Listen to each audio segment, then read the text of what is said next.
The Ivek sought where white-skinned people would come up the Kobuk River after rounding a peninsula along the ocean. Although he said this many times, no one really believed him. He told them that the white-skinned travelers would come swiftly over the surface of the water in fire-powered kayaks. They also would travel swiftly through the air by firepower. You too, he told the people, will be able to sit in your boats and move across the water without rowing or pushing it. You too will sit in your boats and move across the sky.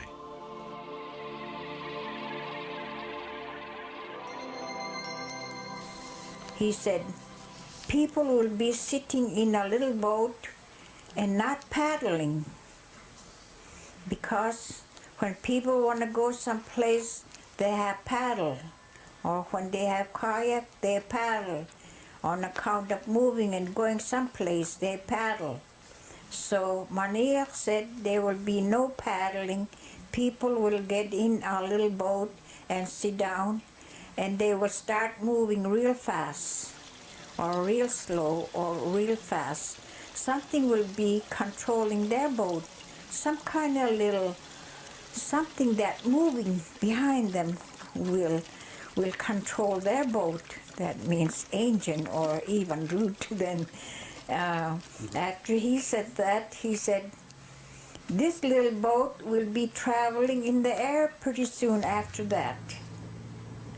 And still, this something that runs will control this little boat, and they will start to travel real quick to other villages. When they want to go, they will just fly. They will get in this boat and will start flying again. And so people were visiting real quick. That means the airplanes then.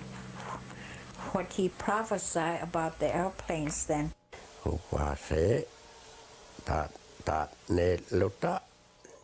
Later, we moved to Shungnak village and lived there. The Fergusons came, and we had a sawmill at Kuchak. One day we heard a strange noise. We climbed up to the sawmill area where they were working.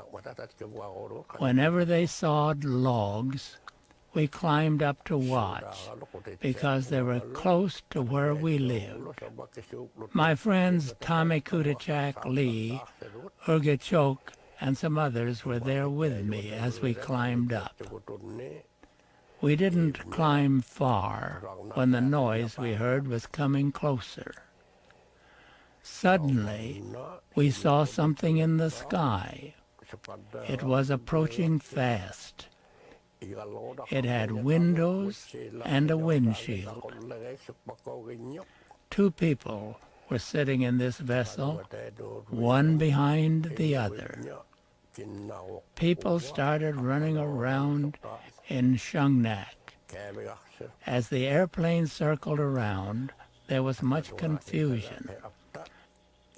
That was when we saw the first airplane. It was predicted that it would come in from the direction of Kobuk village, which is east. When it landed, the passenger was an Eskimo. They recognized him. He had lived in the upper Kobuk area before that. His name was Maniilaq. He had moved away quite a while back.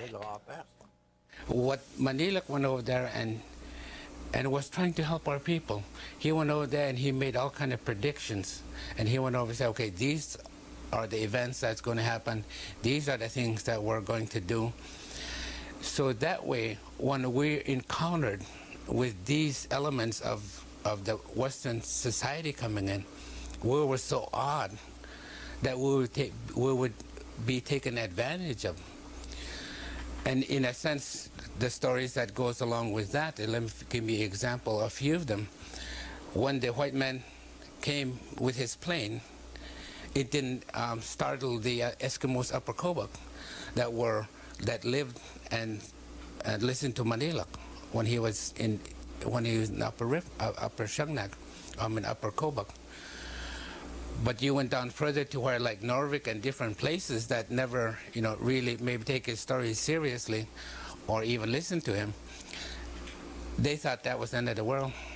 And they panicked. Some were running around outside, just like went outside and started praying. And in fact, the story goes to where one man fell on his back trying to watch his plane, every second of the wind fell right on his back because, people lost their minds.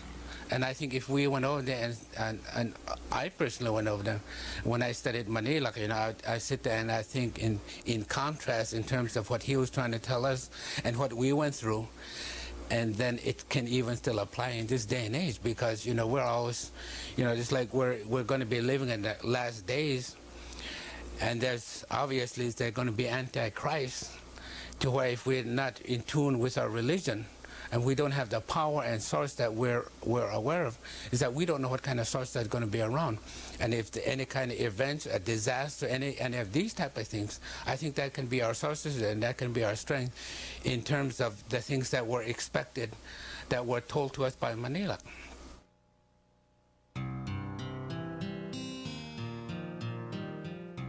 Maniilaq practiced some customs that seemed strange and contrary to Iñupiaq ways. He washed and took baths, something unheard of among his people. He predicted that one day they also would clean themselves.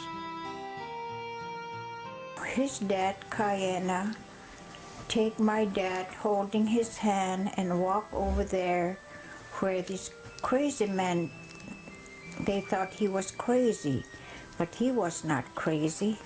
And so when they go in, he welcomed them, and then they sit down, and then he got a bowl of water and a rock.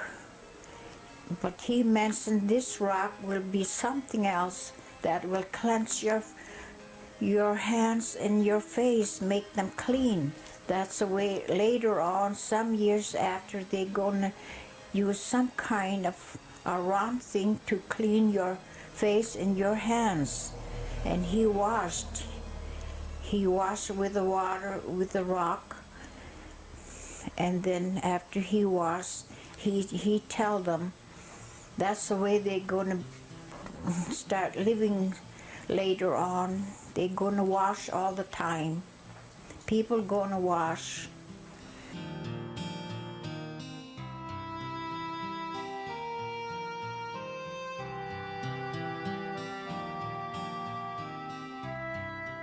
It was Maniilaq's custom, wherever he made a camp or home, to set up a tall pole. Although his people had no calendar and didn't divide the days into weeks, Maniilaq taught that the day on which he attached an animal skin flag to the pole was a day to rest and to worship. This happened every seventh day. On that day he did no work, but spent the day talking of his predictions. Some people accused him of being lazy, but he replied that he was living by the commandments of his grandfather.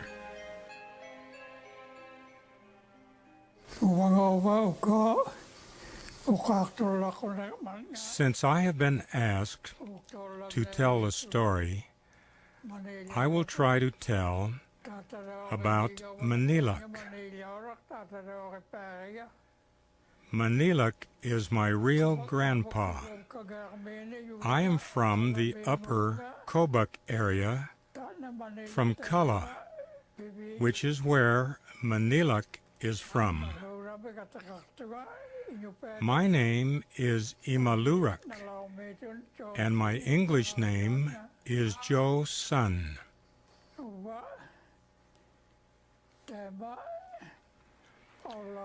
I will begin by saying that Maniilaq said many things.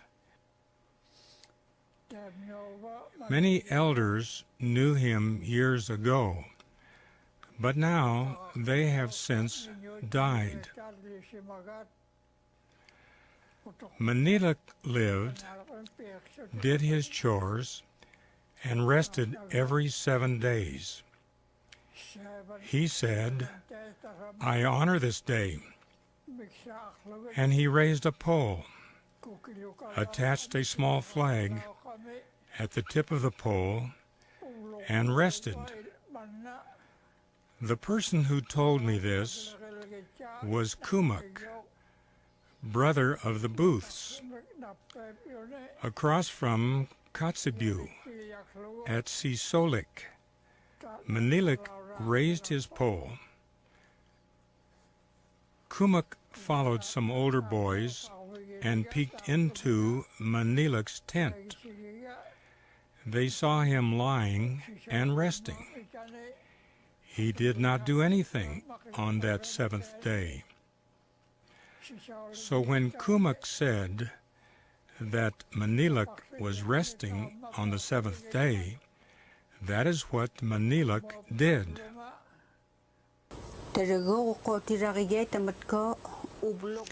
He told people about a day of rest.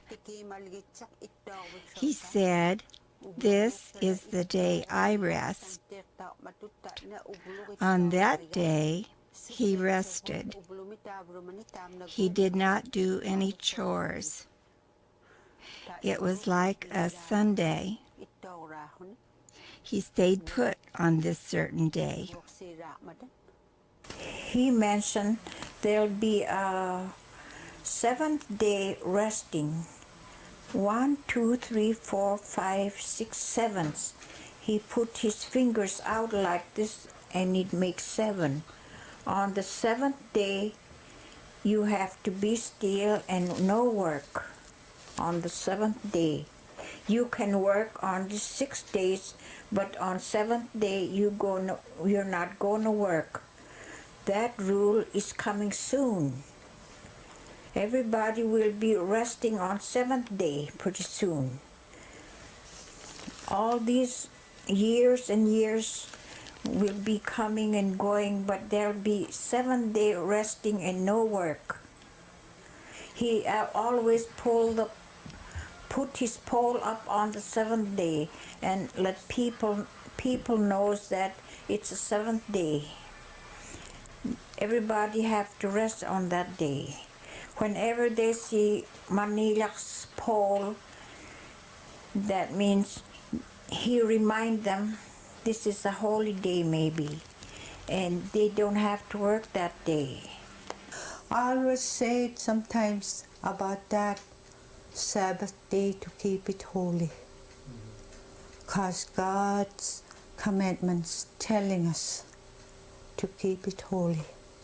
And he called me, "Mom, how come we always go to church at Sunday? I think Sabbath is the right way." He telling me he understand a boy. He understand it. That right there was a day of rest.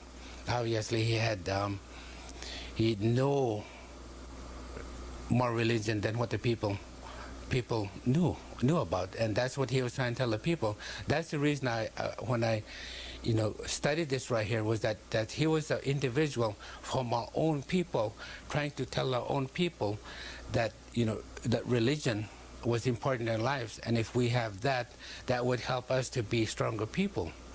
Now, when he was gone, then we had the Western religion. When it came in, then we did had the religion in the native sense, because we were close to nature. But one of the things that we don't have was that we didn't have the story of Jesus. See, that's the part that we didn't have, and that we began to start understanding, there was a God, there was a power, there was a source, and here was a son that had been sacrificed to us and given to us for redeeming the people, and so here it was that so when the missionary and the religion came in, those people were very, very religious people. They were strong, and I'll say any church that came up during that time, I don't care what kind of church it was, could have been the predominant church. And the church that came up here to our region during that time was the Quakers, or what you call the French church. But those people, grab onto it, and they were absorbing every story, everything, and they lived according to how the church set that thing up.